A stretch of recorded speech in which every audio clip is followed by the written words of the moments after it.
আকাশ, আমি পারবো না বাচ্চা নষ্ট করতে। এর আগেও তোমার জন্য একটা বাচ্চা নষ্ট করছি। এবার তুমি আমাকে দিয়ে এটা করাতে পারবে না। রুহি রেগে বলল, দেখো রুহি, আমাদের এখনও বাচ্চা নেওয়ার সময় হয়নি। আর এই বাচ্চার খরচ আমি নিতে পারবো না। কেমন বাবা তুমি, যে বাচ্চা বাঁচাতে চাও না? আর আমাদের বিয়ের 3 বছর হয়ে গেছে। আর কত সময় লাগবে তোমার বলো? তোমার মা প্রতিদিন আমাকে বলে বাচ্চা হয় না কেন? আমার কি কোনো সমস্যা আছে নাকি? আমি কিছু বলি না। এই বাচ্চাটার কথা শুনলে মা অনেক খুশি হবে। তুমি প্লিজ বাচ্চাটাকে নষ্ট করতে বলো না। রুই আকাশের দিকে হাত জোর করে অনুরোধ করলো। না, কিছুতেই না। এই বাচ্চা রাখা সম্ভব না। আর মাকে আমি বোঝাবো। তুমি কালই আমার সাথে ডাক্তারের কাছে যাবে। কক্ষণই না। আমি মরে গেলেও যাব না, রুই চিল্লিয়ে বলল। আকাশের মেজাজ গরম হয়ে গেল। আকাশ ঠাটিয়ে এক চড় মেরে রুহির চুলির মুঠি ধরে নিজের মুখের সামনে এনে বলল, আমি দেখি তুই বাচ্চা কিভাবে রাখিস। এটা বলে রুইকে সজোরে ছুঁড়ে ফেলে হনহনিয়ে চলে গেল আকাশ। রুই ড্রেসিং টেবিলের সাথে বাড়ি খেয়ে মাথায় প্রচণ্ড ব্যথা পেল। প্রচণ্ড কষ্টে চোখ থেকে পানি বেরিয়ে পড়ল। তবে শারীরিক আঘাত, রুইয়ের চোখ দিয়ে পানি বের হয়নি। আঘাতটা ভেতরের, যার কত কাউকে দেখানো সম্ভব না। 3 বছর আগে পালিয়ে বিয়ে করেছিল আকাশ আর রুই। দুজন দুজনকে ভীষণ ভালোবাসত। সেই ভালোবাসার জোরে বিয়েটা হয়েছিল। তখন আকাশের সবেমাত্র চাকরি হয়েছিল, কিন্তু রুহি ইন্টার 2য় বর্ষের ছাত্রী ছিল। দুজনের চোখে রঙিন স্বপ্ন। কেউ কাউকে ছাড়া অন্য কিছু কল্পনা করতে পারতো না। হঠাৎ একদিন বিষয়টা রুহির পরিবার সবাই জেনে যায় আর রুহির বিয়ে ঠিক করে ফেলে। কিন্তু রুহি সেদিন রাতে আকাশের সাথে পালিয়ে যায়। তারপর আকাশের বন্ধুদের উপস্থিতিতে বিয়েটা হয়ে যায়। প্রথম প্রথম আকাশের পরিবার সম্পর্ক মেনে নেয়নি, কিন্তু পরবর্তীতে যখন দেখেছে মেনে না নিলে তাদেরই ক্ষতি, ছেলে কামাই খেতে পারবে না, তখন মেনে নেয়। তবে মেনে নিলেও রুহিকে কখনো ভালো চোখে দেখেনি তারা। রুহি আসার পর বাড়ির চাকরগুলো তাড়িয়ে দিয়েছিল। প্রথম দিন ওর শাশুড়ি মা বলেছিল, বউ হয়ে এসেছো এ বাড়িতে, সব কথা অক্ষরে অক্ষরে পালন করবে। রুহি সেদিন মাথা কাত করে সম্মতি দিয়েছিল, যদি শাশুড়ির মন পাওয়া যায় তাই। এরপর থেকে সারাদিন বাড়ির সমস্ত কাজ করে রাতে ভালোবাসার দাবি মেটাতে হতো, তবুও ভালোবাসার দোহাই দিয়ে সব মেনে নিছিল রুহি। সংসারের কাজে এত ব্যস্ত হয়েছিল যে ইন্টার পরীক্ষার পর আর পড়াই হয়নি। এতদিন বাবা মার সাথে অনেক যোগাযোগ করার চেষ্টা করেছে রুহি, কিন্তু তারাও মুখ ফিরিয়ে নিয়েছিল। রুহি অবশ্য খুব খারাপ লেগেছিল। কোনো একদিন মনে পড়ল, রাতের অন্ধকারে শব্দহীনভাবে কাঁদত সে। এই নিয়ে কখনো আকাশকে কিছু বলেনি রুহি। তার কষ্টগুলো একান্ত তার ব্যক্তিগত সম্পত্তি। এগুলো কখনোই কারোর কাছে শেয়ার করা যায় না, আর করলেও কেউ তা অনুভব করতে পারবে না। বিয়ের পর সময়গুলো ভালো খারাপের মধ্য দিয়ে যাচ্ছিল। হঠাৎ একদিন রুহি মাথা ঘুরে পড়ে যাওয়ায় আকাশ ডাক্তার ডেকে এনেছিল। ডাক্তার চেক আপ করে বলেছিল বাড়িতে নতুন অতিথি আসবে। সেদিন কি আনন্দ হয়েছিল রুহির, সেটা মাত্র রুহিই জানে। কিন্তু সেদিন রুহির বিপরীত আরেকজন অতিমাত্রায় দুঃখী হয়েছিল। সে বাচ্চার খবর বাড়িতে জানায়নি, সবাইকে বলেছিল রুই মাথা ব্যথায় পড়ে গিয়েছিল, সেজন্য পড়ে গিয়েছিল। আর রুইকে বিভিন্নভাবে বুঝিয়ে সেবার বাচ্চা নষ্ট করে ফেলে। রুই মুখ বুজে সবটা মেনে নিয়েছিল সেদিন। তারপর থেকে রুই প্রতিদিন স্বপ্নে দেখে একটা বাচ্চা ছোট ছোট হাত দিয়ে ওর গাল স্পর্শ করে বারবার বলছে, আম্মু, আম্মু। আর যতবার এই স্বপ্নটা রুই দেখছে, ততবার রুই ঘুম থেকে ধরপড়িয়ে উঠে বাচ্চাটাকে খুঁজছিল। কিন্তু হায়, আশেপাশে কোনো বাচ্চা নেই। রুই ব্যথিত, মাতৃহৃদয়ে প্রবল বেদনায় জর্জরিত হয় প্রতি মুহূর্তে। নিজেকে এখনো মাপ করতে পারেনি রুই। বাচ্চা নষ্ট হওয়ার পর থেকে রুই আকাশের সাথে কম কথা বলে। কেমন যেন নিজেকে খুনি মনে হচ্ছে তার। আজ 1 বছর পরে আবারও আরেকজন আসতে চলেছে, তবুও আকাশ খুশি না। কিন্তু কেন? এই প্রশ্নের উত্তর রুইর কাছে জানা নেই। রুই চোখ মুখ মুছে উঠে দাঁড়ালো। তারপর ঘরের বাইরে আসতে শাশুড়ি হুঙ্কার দিয়ে বলল, আমার ছেলেকে কি বলছো তুমি? ও এভাবে রেগে বেরিয়ে গেল কেন? মা, আমি কিছুই বলিনি। আপনার ছেলে বাচ্চা রাখতে চায় না। আমি তাকে অনেক বুঝিয়েছি, কিন্তু সে কোনোভাবেই বাচ্চা রাখবে না। মা, আপনি তাকে একটু বোঝান না। আকুতি ভরা কণ্ঠে রুই আবদার করলো আশা বেগমের কাছে। কিন্তু তিনি বিরক্তি কণ্ঠে বললেন, তোমার স্বামী, তুমি বোঝাও, আমারে বলো কেন? এটা বলে আশা বেগম মুখ ঘুরিয়ে সেখান থেকে চলে গেল। রুই চোখ ফেটে কান্না আসছে, কিন্তু কোথাও কিছু একটা বাধা দিচ্ছে, সেজন্য কান্নাটা ঠেলে বাইরে আসতে পারছে না। কোনো রকম নিজেকে সামলে রুই ঘরের কাজে মনোনিবেশ করে। নিস্তব্ধ রজনী রুই পাশ ফিরে শুয়ে আছে, এপাশ ওপাশ শুয়ে আছে। এখন কয়টা বাজে রুহির হিসাব নেই। শব্দহীন কান্না কাচ্ছে। কিছু সময় পর আকাশ ধীরে ধীরে রুহির কাঁধে হাত রাখলো। রুহি কোনো রকম কান্না লুকিয়ে আকাশের দিকে ফিরল। আকাশ কিছু না বললে নিজে বুকে আবদ্ধ করলো তাকে। কিছু সময় পর ছেড়ে দিয়ে রুহির হাত দুটো ধরে বলল, মাফ করে দেয় রুহি। আমার বন্ধু বান্ধবের পাল্লায় পড়ে আমি একটা ভুল সিদ্ধান্ত নিতে যাচ্ছিলাম, কিন্তু এখন আমি বুঝতে পেরেছি নিজের ভুল। আমার বেবিটা রাখবো। রুহি আকাশের কথা শুনে আর নিজেকে ধরে রাখতে পারলো না। হুড়মুড় করে ওকে জড়িয়ে ধরে ভেজা কণ্ঠে বলল, থ্যাংক ইউ সো মাচ আকাশ। আমি জানতাম তুমি এমন করবে না। আকাশ হেসে রুহির কপালে চুমু দিয়ে বলল, তাহলে রেডি থেকো, কাল সকালে তোমাকে চেক আপ করাতে নিয়ে যাব। দেখাতে হবে কোনো সমস্যা হয়েছে কিনা। রুহি তৃপ্তির হাসি দিয়ে মাথা নাড়িয়ে সম্মতি দিল। এই জীবনে বাবা মার পর এই মানুষটাকে সে এত ভরসা করে। অতঃপর রাত বাড়ার সাথে সাথে দুজনের মাঝে শারীরিক দূরত্বও ঘুচতে লাগলো, কিন্তু মনের দূরত্ব সে কি ঘুচবে? রুই একা হাতে নাস্তা বানিয়ে টেবিলে দিল। তারপর সবাই নাস্তা খাওয়ার পর নিজেকে খেলো। আকাশ রুইকে রুমে নিয়ে এসে বলল, রেডি হও তাড়াতাড়ি, তোমার চেক আপ করাইয়ে অফিস যেতে হবে। রুই খুশি মনে রেডি হতে লাগলো। অপরদিকে আকাশ বাইরে দিক গিয়ে নাতাশাকে কল করলো। হ্যালো নাতাশা। হ্যাঁ জানো বলো। শোনো, তোমার হসপিটালে আসছি রুইকে নিয়ে। বাচ্চাটা অ্যাবর্শন করতে হবে, তুমি কি আছো? ইয়াপ বেবি, তুমি শুধু নিয়ে আসো, বাকি কাজ আমি করছি, ওকে। বলে আকাশ কল কেটে দিল। রুই রেডি হয়ে বাইরে আসতে দেখলো আকাশ দাঁড়িয়ে আছে। রুইকে নিয়ে রিকশায় উঠে হাসপাতালে রওনা হলো। মনে মনে রুহি ভীষণ খুশি, নিজেকে পরিপূর্ণ লাগছে, মা মা ফিলিংস হচ্ছে। আর আকাশ ভেতর ভেতর জপছে যেন সব কিছু ঠিকঠাকভাবে হয়ে যায়। রুই যদি এসবের কিছু ঘুণাক্ষরে টের পেত। রুইকে নাতাশার চেম্বারে নেওয়া হলো। নাতাশা রুইকে বসতে বলল। তারপর রুইকে প্রশ্ন করলো, কত মাস চলছে? 2 মাস। আচ্ছা, আপনাকে কিছু টেস্ট দিচ্ছি, এক্ষুনি করে নিয়ে আসবেন। নাতাশা কাগজে কী যেন একটা লিখে একজন নার্সের হাতে ধরিয়ে দিয়ে বলল, রুইকে নিয়ে যেতে। নার্স রুইকে নিয়ে একটা কেবিনে এলো। তারপর একটা চেয়ারে বসতে বলল। নার্স কোনো দরকারে বোধহয় বাইরে চলে গেল। রুই চেয়ারে বসেছিল, হঠাৎ টেবিলের ওপর থেকে একটা কাগজ রুই পায়ের সামনে এসে পড়ল। রুই সেটা উঠিয়ে টেবিলে রাখতে গিয়ে কাগজের লেখাটা পড়ল। এটা তো ডাক্তার নাতাশার লেখা। রুই লেখাটা পড়তে তার রক্ত হিমশীতল হয়ে গেল, হাত পা কাঁপছে দ্রুত। কাগজে লেখা ছিল, রীতা আপা রুহি নামের মেয়েটার বাচ্চা নষ্ট করে দিন, যেন সে বুঝতে না পারে, প্রয়োজনে অজ্ঞান করে ফেলুন। রুই নার্স রিতার পায়ের সামনে বসে কাঁদছে। ওর চোখের পানিতে নার্সের পা ভিজে যাচ্ছে। নার্স ওর সামনে বসে বলল, আমি তোমাকে সাহায্য করতে পারবো না। তুমি বুঝতে চাইছো না কেন? আমি তোমাকে সাহায্য করলে আমার চাকরি চলে যাবে। রুই কাঁদতে কাঁদতে বলল, আপু প্লিজ একটু সাহায্য করুন, আমি আমার বাচ্চাটাকে চাই। আপু আপনি তো কারো মা, আপনি তো জানেন একটা বাচ্চা জন্ম দিতে কষ্ট হয় মায়েদের, তবুও সে মা। একটিবার বাচ্চার মুখ দেখলে সব ব্যথা ভুলে যায়। আপু, আমারও মাতৃত্বের স্বাদ অনুভব করতে ইচ্ছা করে। আমার মন চায় মা ডাক শুনতে। আমারও আমার বাচ্চাটাকে কোলে নিতে ইচ্ছা করে। আপু আমি পারবো না আমার বাচ্চাটাকে মেরে ফেলতে, একটু দয়া করুন আপু। রুহির এমন করুণ আর্তনাদে রিতার মন নরম হলো। আসলে তো একটা নারী মা হওয়ার মাধ্যমে পূর্ণ হয়। আজ যদি রুহির জায়গায় সে থাকতো, তাহলে কি পারতো নিজের বাচ্চাকে এইভাবে বলি দিতে? রিতার শরীর শিউরে উঠলো। তারপর একটা মেয়ে আসছে, সারাদিন ডিউটি করে যখন বাসায় ফেরে তখন মেয়েটা দৌড়ে এসে আম্মু আম্মু বলে জড়িয়ে ধরে। তখন যেন রিতার ক্লান্তিগুলি উধাও হয়ে যায়। একটা মায়ের কাছে তার বাচ্চার মুখ থেকে আম্মু ডাক শোনাটা যে কতটা মধুর, তা শুধু মায়েরাই জানে। আর সে কিনা একজন মাকে মাতৃত্বের অধিকার থেকে বঞ্চিত করছে।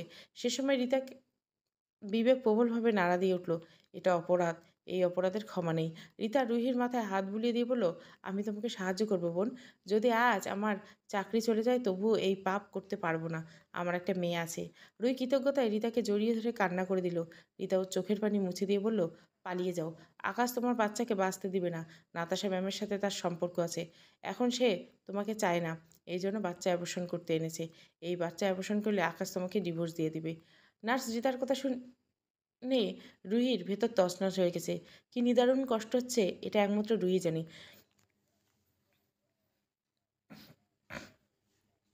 যে ভালোবাসা মানুষের জন্য একদিন বাবা মা ছেড়ে এসেছিল, আজ সেই ভালোবাসার প্রতিদান সে যে এমনভাবে হবে রুই ভাবতে পারেনি।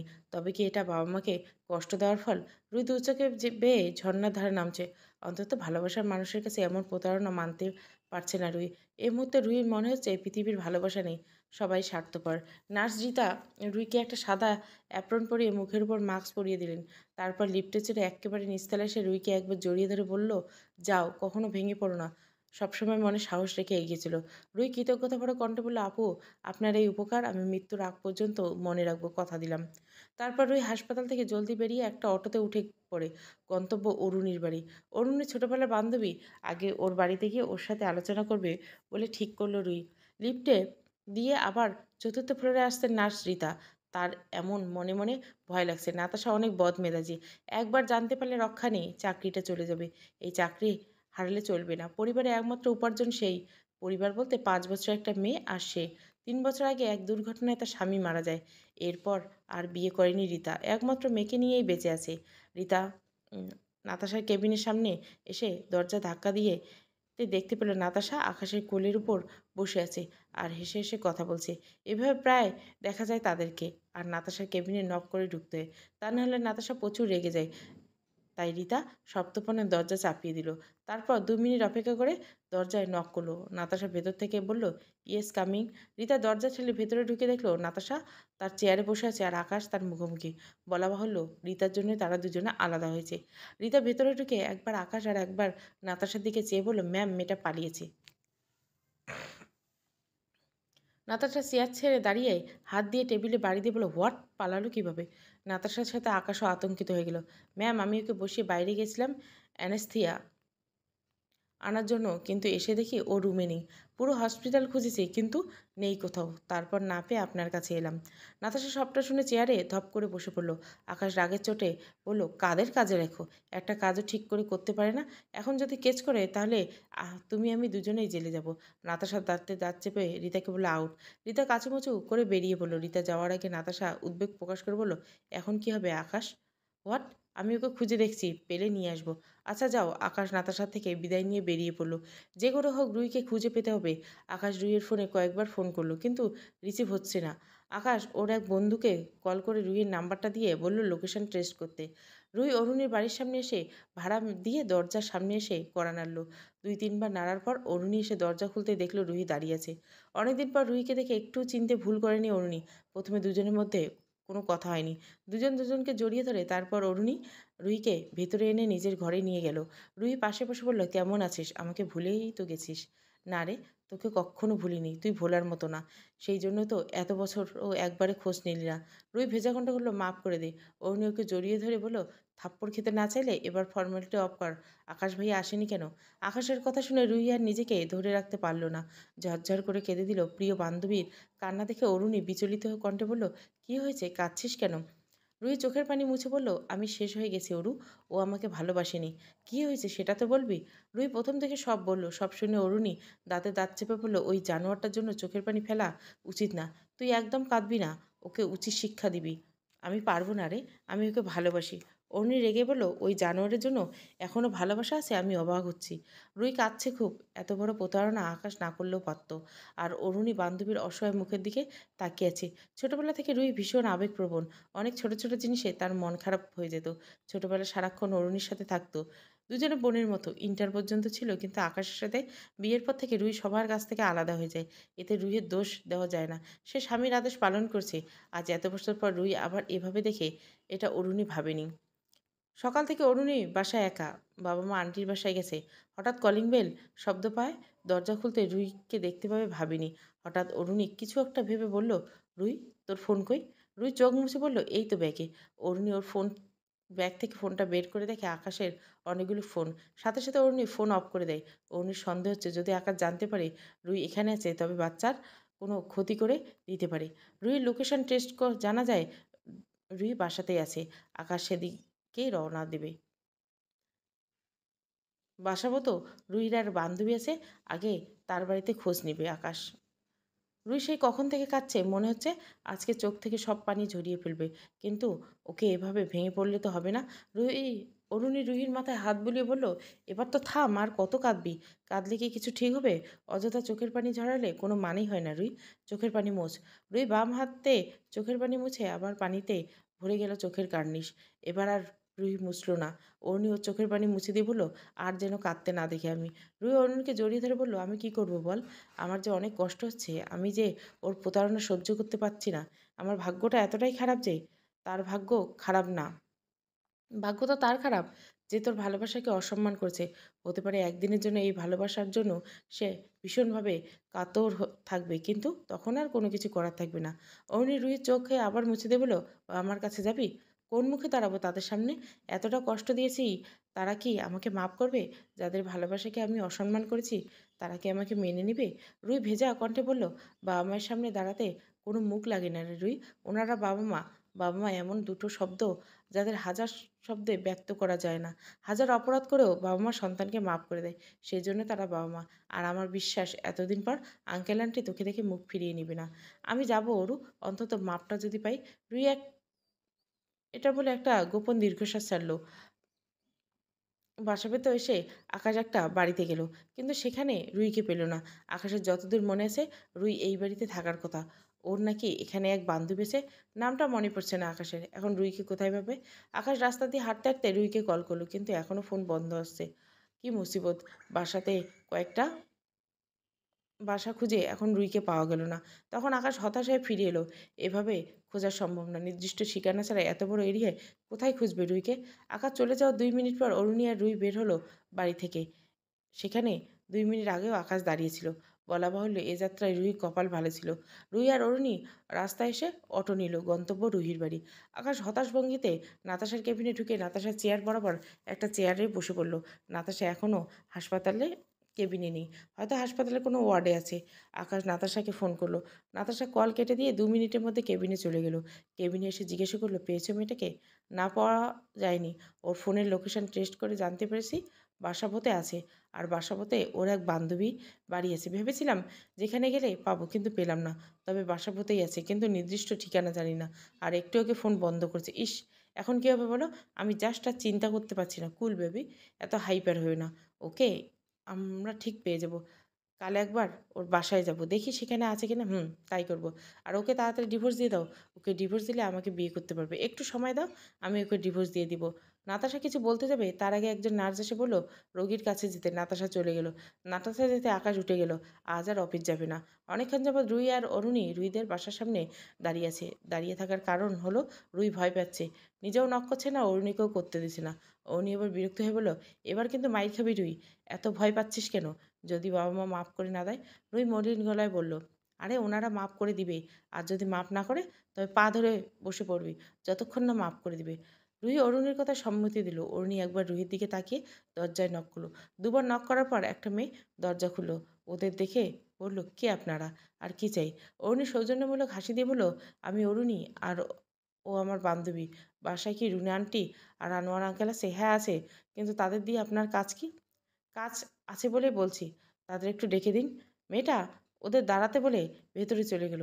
এতক্ষণ সব কথা অরুণী বলল, রুহির মুখ দিয়ে একটা কথাও ফোটেনি। মুখে কুলু বেটে রেখেছিল। 2 মিনিট পর মেয়েটা সাথে করে রুহির মাকে নিয়ে এলো। রুহির মা দরজার সামনে রুহিকে দেখে ওকে জড়িয়ে ধরে কেঁদে দিল। আর রুহিকে কে পাইকে এমনিতে সে কাঁদতে কাঁদতে শেষ, তার উপর আবার নিজের মা কাঁদছে। তাই দেখে সেও কান্না ধরে রাখতে পারল না। দুই মা মেয়ের এমন কেঁদে কেটে ভাসিয়ে ফেলছে। তবে দৃশ্যটা দেখার মতো। অরুণিয়ার দরজায় দাঁড়ানো মেয়েটা মুগ্ধ দৃষ্টিতে দেখতে লাগলো মা মেয়ের কান্না। এই কান্নায় কতটি আকুতি থাকতে পারে এটা কেবল তারাই জানে। ঘর থেকে রুহির বাবা আনোয়ার সাহেব বলে উঠল, কি গো, কে এসেছে? রুহির বাবার কথা শুনে রুহির মা রুহিকে নিয়ে ভেতরে গেল। সাথে অরুণিয়ার মেয়েটা পেছনে এসে দাঁড়ালো। রুহিকে দেখে রুহির বাবা চোখ মুখ শক্ত জোরালো কণ্ঠে বলল, ও এখানে কেন? চলে যেতে বলো ওকে। বাবার কথা শুনে রুহির আরও কান্না পেল। কান্না দলা পাকিয়ে আসছে ভেতর থেকে। রুহির মা আনোয়ার সাহেবের পাশে বললেন, মেয়ের সাথে আর রাগ করে থাকবেন না, কথা বলুন ওর সাথে। আমার ওর সাথে কোনো কথা নাই। আনোয়ার সাহেব অন্যদিকে মুখ ফিরিয়ে বলল। রুহি কান্না করতে করতে আনোয়ার সাহেব পায়ের কাছে বসে ওনার পা ধরে কান্না করতে করতে বলল, বাবা মাফ করে দাও প্লিজ। আমার খুব কষ্ট লাগছে, এভাবে চুপ করে থেকো না। যা শাস্তি দেবে আমি মেনে নিব, কিন্তু মাফ করে দাও বাবা। দেখো তোমাদের কষ্ট দিয়ে আমি ভালো নেই। আকাশ আমার সাথে প্রতারণা করছে। তোমাদের সাথে প্রতারণা করার ফল আমি পেয়েছি। এবার যদি আমাকে মাফ করে তাহলে কখনো নিজেকে মাফ করতে পারবো না। মাফ করবে না আমাকে? মেয়ের আত্মনাতে আনোয়ার সাহেব এত বছরের রাগ পানি হয়ে গেল। মেয়েটা তার এত কষ্টে আছে ভাবতে আনোয়ার সাহেবের বুক ভারী হয়ে গেল। আনোয়ার সাহেব রুহিকে উঠিয়ে জড়িয়ে ধরে কেঁদে দিল। আসলে বাবা মা কখনো সন্তানের উপর রেগে থাকতে পারে না। তারা সবসময় সন্তানের মঙ্গল চায়, সন্তানের কষ্ট অনুভব করতে পারে। পৃথিবীতে এই দুটি মানুষে সবসময় পাশে থাকে সন্তানের, আর এদের ভালোবাসা সবসময় স্বার্থবিহীন হয়।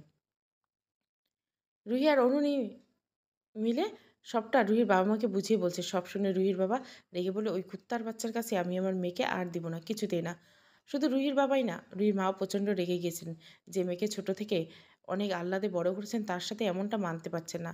কিছুক্ষণ আগে অরুণী চলে গেছে। রুহির বাবা মা থেকে যেতে বলেছিল, কিন্তু সে থাকেনি। তার বাবা মা তার জন্য অপেক্ষা করছে। অরুণী যাওয়ার পর রুহি নিজের ঘরে চলে এলো। চারিদিকে চোখ বুলাতে দেখলো কিছুই পরিবর্তন হয়নি, সব আগের মতো আছে, কোথাও একটু ময়লা নেই। এত দুঃখের মাঝে রুহি একটু হাসলো, কারণ তার মা এখনও তার ঘরে এসে ঘরটা পরিষ্কার করে, যার জন্য মনে হয় না এই ঘরে অনেক দিন ধরে কেউ থাকে না। রুই জানলাটা সামনে দিয়ে জানলাটা খুলে দিল। ঘরটা দিনের আলোয় আলোকিত হয়ে গেল। রুই বিছানায় বালিশ দিয়ে হেলান দিয়ে শুয়ে রইল। অতিরিক্ত কান্নার ফলে চোখগুলো লাল হয়ে আছে আর মাথা তার ব্যথায় ফেটে যাচ্ছে। শরীর দুর্বল হয় তাড়াতাড়ি ঘুম চলে এলো। একটু আগে রুইয়ের বাসায় আকাশ এসেছে, এসে ভাঙচুর করেছে। রুইর বাবা মা বাধা দিতে চাইলেও কাজ হয়নি। আকাশ রুইয়ের চুলের মুঠি ধরে বলছে, কি ভেবেছিস আমার থেকে পালিয়ে বাঁচতে পারবি? কক্ষনো না, তোর বাচ্চা নষ্ট করবই আমি। আকাশ রুইয়ের চুলের মুঠি ধরে টানতে টানতে নিয়ে যেতে লাগলো। রুই কাঁদতে কাঁদতে বলতে লাগলো, আকাশ দয়া করে আমার বাচ্চাকে ওকে মেরো না। আমি বা আমার বাচ্চা কখনো তোমার পথে কাটা হব না। আমি সরে যাব তোমার জীবন থেকে, তবু তুমি আমার বাচ্চাকে বাঁচতে দাও। আমি ওকে ছাড়া মরে যাব। আকাশের মনে মায়া দয়া হচ্ছে না, সে রুইকে টানতে টানতে নিয়ে গেল। রুই আত্মনাতে আকাশ বাতাস ভারী হয়ে যাচ্ছে, কিন্তু পাষাণের মতো মন গলছে না। রুই ভয়ের চোটে থরথর করে কাঁপছে। রুই মা রুনা বেগম মেয়েকে জড়িয়ে ধরে সান্ত্বনা দিচ্ছে, সেগুলো একদমই রুহির কানে যাচ্ছে না। চোখের সামনে বারবার ভয়ঙ্কর দৃশ্য ভেসে আসছে, যা একটু আগে স্বপ্নে দেখল সে। এমন ভয়ঙ্কর স্বপ্ন রুই কখনো দেখেনি। এই স্বপ্ন রুহির ভেতরে ভয় সৃষ্টি করলো। যদি স্বপ্নটা সত্যি হয়, রুহির ভেতরে ধক করে উঠল। রুহির মা এর বুকে থেকে মাথা উঠিয়ে আতঙ্কিত গেলে বলল, মা, আকাশ আমার বাচ্চাকে বাঁচতে দিবে না মা, ও আমার বাচ্চাকে মেরে ফেলবে। রুনা বেগম রুহির মাথাটা আবার বুকের সাথে চেপে ধরে বলল, কিচ্ছু হবে না, তুই একদম চিন্তা করিস না, আমরা আছি তো। মায়ের কথায় তেমন একটা ভরসা পায় না রুই। আসলে ভয়টা এমনভাবে জেঁকে বসেছে যে কোনো আশ্বাসে কাজ হচ্ছে না। মনটা অশান্ত হয়ে আছে। আকাশ সন্ধ্যায় বাসা থেকে বের হলো নাতাশার চেম্বারে যাওয়ার। রুহির বিষয়ে একটা জরুরি কথা আছে। হাসপাতালে পৌঁছে নাতাশা কেবিনে গিয়ে দেখলো নাতাশা কার সাথে যেন কথা বলছে। আকাশকে দেখে তাড়াতাড়ি ফোন কেটে দিয়ে বলো, খবর টবর কিছু পেলে? না, তেমন কোনো খবর পাইনি, কিন্তু একটা জরুরি আলাপ করতে এলাম, বলো শুনি। নাতাশা আকাশকে বলতে বলতে 2 কাপ কফি দিতে বলল, আচ্ছা নাতাশা, বেবিটাকে মারার দরকার কি? ওকে ডিভোর্স দিয়ে দিলেই তো হয়, তারপর আমরা বিয়ে করে নেব। নাতাশা আকাশের দিকে তাকিয়ে বলল, বেবিটাকে মারতে হবে, কারণ ওই মেয়েটা বেবিটাকে দিয়ে তোমাকে ফাঁসাবে। কীভাবে? আকাশ ভুরু কুচকে বলল, বাচ্চাটা বড় হওয়ার পর অবশ্যই ওর বাবার পরিচয় চাইবে, তখন রুই তোমার নাম বলবে। বায়োলজিক্যাল ভাবছো তুমি ওর বাবা, ব্যাস, আর কি, সম্পত্তি ভাগ দাও। আর তাছাড়া বাচ্চাটা সব জায়গায় তোমার নাম ব্যবহার করবে, যেটা আমি মানতে পারবো না। শেষের কথাটা নাতাশার মুখে কঠিন এনে বলল। আকাশ নাতাশার কথাগুলো ভাবতে লাগলো। আকাশকে ভাবতে নাতাশা মনে মনে হাসলো আর বলল, কোপটা একেবারে জায়গা মতো পড়েছে। এর মধ্যে কফি চলে আসলো। আকাশ কফিতে চুমুক দিয়ে বলল, তুমি ঠিক আছো নাতাশা? আসলে বাচ্চাটা রাখা ঠিক হবে না। আমি কালই ওদের বাসায় যাব। আমার বিশ্বাস রুই ওই বাসায় আছে। নাতাশা আর আকাশ এভাবে আরও কিছুক্ষণ কথা বলল, সাথে কফি শেষ করে উঠে পড়ল। নাতাশা আর আকাশ নিজেদের বাসায় চলে গেল। আকাশ বাসায় ফিরতে আকাশের মা বলল, ওই মুখপুরি কি এক্কেবারে গেছে গা? ও হাম, ওকে আমি ডিভোর্স দেবো। চরিত্র ভালো না ওর, কান্নাকার বাচ্চা আমার বলে চালিয়ে দিচ্ছে। আকাশের মা ছিছি করতে করতে বলল, ঠিকই আছে, এসব নষ্টা মাইয়া লইয়া ঘর করা যায় না। তুই ভালো কাজ করছিস। আকাশ আর কথা না বাড়িয়ে নিজের রুমে চলে গেল। মাত্র এশার নামাজ আদায় করে রুহি বিছানায় এসে বসলো। তারপর ডান হাতটা পেটের উপর রাখতে পানিতে 2 চোখ ভরে গেল। কিন্তু এতটুকু শব্দ হয়নি। রুই ঠোঁট কামড়ে ধরে রেখেছে, কিন্তু লাভ হচ্ছে না। অশ্রুগুলো তার ফর্সা কপাল বেয়ে গড়িয়ে পড়ছে। এত কষ্ট সহ্য হচ্ছে না রুহির। কিছুক্ষণ নীরব অশ্রু ফেলে রুই জানলার কাছে গিয়ে দাঁড়ালো। 2 তলার উপর বাসা হওয়ায় জানলার কাছে দাঁড়ালে রাস্তা অনেকটা দেখা যায়। ল্যাম্পপোস্টের নিচে চলতি গাড়িগুলো তাকিয়ে রুহি, তবে ভাবছে অন্য কিছু। হঠাৎ রুহি ভাবনায় সুতা ছিল তার মায়ের ডাকে। রুহি পিছনে ফিরতে দেখলো রুনা বেগম চা হাতে নিয়ে দাঁড়িয়ে আছে। রুহি একটা মলিন হাসি দিয়ে বলল, বাবাকে দিয়েছ? হুম, দিয়ে আসলাম, এই নে তোরটা। রুহি মায়ের হাত থেকে কাপটা নিয়ে বলল, তুমি খাবে না? খাবো তো, দাঁড়াও নিয়ে আসছি। রুনা বেগম কিচেন থেকে একটা কাপ নিয়ে এলেন। রুহি ভাবছে এতদিন পর মায়ের হাতে চা খাচ্ছে, প্রায় 3 বছর। আগে সন্ধ্যা হলে রুনা বেগম চা বানাতেন, তারপর আনোয়ার সাহেব তার চাটা দিয়ে মামে একসাথে বসে চা খেতেন। সেই চা খাওয়াতে কতই তৃপ্তি ছিল। 3 বছর আবার এই দিনটি এলো, কিন্তু একটা জিনিস অবশ্যই বদলেছে। 3 বছর আগে মামে একসাথে চা খেতে বসলে অনেক গল্প হতো, হাসি ঠাট্টা, অনেক কিছু, কিন্তু আজ কিছুই হচ্ছে না। সব কিছু যেন নীরব হয়ে আছে। চা খাওয়া শেষ হতে রুনা বেগম উঠে দাঁড়িয়ে বলল, চাটা শেষ কর, আমি আসছি, তোর মাথায় তেল দিব। চুলগুলো শুকনো হয়ে পাটকাঠি হয়ে গেছে, কত বছর ধরে তেল দিস না। রুহি মলিন হেসে মায়ের মুখের দিকে তাকিয়ে বলল, মনেই নেই। রুনা বেগম দীর্ঘশ্বাস ছেড়ে বলল, আমি আসছি, তারপর চলে গেলেন। রুই চা খেতে খেতে কিছু একটা ভাবছিল। হঠাৎ কারো কথায় ভাবনা ছেদ পড়ল। কথার আওয়াজটা আসছে সামনের রুম থেকে। রুহির বিষয়ে কিছু বলছে, তাই রুই কান খাড়া করলো শোনার জন্য। নিচতলার ভাবি এসেছে রুইদের বাসায়। আজকে সকালে তার মেয়ের থেকে সব কিছু শুনে দেখতে এলো। রুনা বেগম তাকে বসতে দিয়ে বললেন, কেমন আছো? আলহামদুলিল্লাহ ভালো আছি, এই তো আল্লাহ ভালো রাখছে। চা আনি আপনার জন্য? না ভাবি, আমি এইমাত্র চা খেয়ে এলাম। মহিলাটা একটু থেমে আবার বললেন, শুনলাম আপনার মেয়ে নাকি এসেছে? রুনা বেগম এমন কিছুটা আন্দাজ করে তাই সাবলীলভাবে উত্তর দিলে, হ্যাঁ ভাবি। তাকে একেবারের জন্য নাকি আবার চলে যাবে? একেবারের জন্য, ওর স্বামী ভালো না। ও আচ্ছা, ওকে একটু ডাক দেন দেখি। কখনো তো দেখি নেই। রুনা বেগম জানেন মহিলাটি কেমন, এখন গিয়ে আশেপাশে সবাইকে ছড়াবে। রুনা বেগম মন সায় দিল না রুহিকে ডাকতে। কে জানে ওর সামনে কোনো কথা ফাঁস। রুহির তো মন তো নরম, সহ্য না করতে পেরে কান্না করবে। এমনিতে সারাদিন কাঁদে, মেয়েটার মুখের দিকে তাকানো যায় না। কী অপরিসীম কষ্ট বুকে ধারণ করে আছে সেটা কেউ না বুঝলেও সে বুঝে। মা তো তাই, মায়েরা নাকি সন্তানের কষ্ট বুঝে। রুনা বেগম মহিলাটিকে মিথ্যে বলে বিদায় দিল। রুহি ভেতরের ঘর থেকে একটা দীর্ঘশ্বাস ফেলল। এটা কিছুই না, আর কয়দিন পর তো আরও অপমান সহ্য করতে হবে ভেবে রুহির মন খারাপ হয়ে গেল। আমাদের সমাজে ডিভোর্সি মেয়েদেরকে কোন চোখে দেখে এটা আমরাই ভালো জানি। একটা ছেলে কিন্তু এত অপমান সহ্য করতে হয় না। ডিভোর্সের পর তারা অবিবাহিত মেয়ে বিয়ে করতে পারলেও কোনো ডিভোর্সি মেয়ের কপালে অবিবাহিত ছেলে তো দূরের কথা, 2-3 বার ডিভোর্সি ছেলেও নাক সিটকায়। আকাশ নাস্তা সেরে বের হলো রুহিদের বাড়ি যাওয়ার জন্য। 2 দিন অফিস থেকে ছুটি নিয়েছে এই বাচ্চার ঝামেলা সারানোর জন্য। তার উপর আবার নাতাশার প্যারা তো প্যারাই আছে। কিন্তু রুহিদের বাসায় যাওয়ার আগে একবার নাতাশার সাথে দেখা করতে হবে। আকাশ সোজা এসে নাতাশার কেবিনে ঢুকলো। দেখে নাতাশা কার সাথে যেন কথা বলছে। ওকে দেখে তড়িঘড়ি করে ফোনটা কেটে দিয়ে বলল, ব্রেকফাস্ট হয়েছে? হ্যাঁ হয়েছে। এখন কি ওই মেয়েটার বাসায় যাচ্ছে? হ্যাঁ, 2 দিনের মধ্যে কাজ শেষ করতে হবে। শোনো, প্রথমে গিয়ে মাপটাপ চাবা, কিন্তু একটু কনভিন্স করার ট্রাই করবা। এতে যদি হয় তাহলে তো হলো, আর না হলে জোরাজুরি করবা। তবে ওর বাচ্চা যাতে না বাঁচে। আকাশ নাতাশার কথা সম্মতি দিয়ে বেরিয়ে পড়লো রুহির বাসার উদ্দেশ্যে। কি জানি রুহির দুঃস্বপ্ন কি আজ সত্যি হতে চলেছে? চা খেয়ে মায়ের থেকে বিদায় নিয়ে বেরিয়ে পড়লো অরুণী। এখন যাবে রুহিদের বাসায়। মেয়েটা একদম ভেঙে পড়েছে। কিছুক্ষণ ওর সাথে গল্প করে তারপর ভার্সিটি যাবে। অরুণী একদম কষ্ট সহ্য হয় না। রুহির জায়গায় যদি অরুণী থাকতো তবে আকাশ আর নাতাশার উচিত শিক্ষা দিত। কিন্তু রুহি এগুলো কিছুই করবে না। এত শান্ত একটা মেয়ের কপালটাই এমন হলো ভাবতেই কষ্ট হচ্ছে অরুণীর। চারিদিকে এত মন ভাঙার গল্প হচ্ছে দেখে অরুণীর ভালোবাসার উপর থেকে বিশ্বাসটাই উঠে গেছে। অরুণীর মনে এটা নিয়ে ফিলিং জাগে না।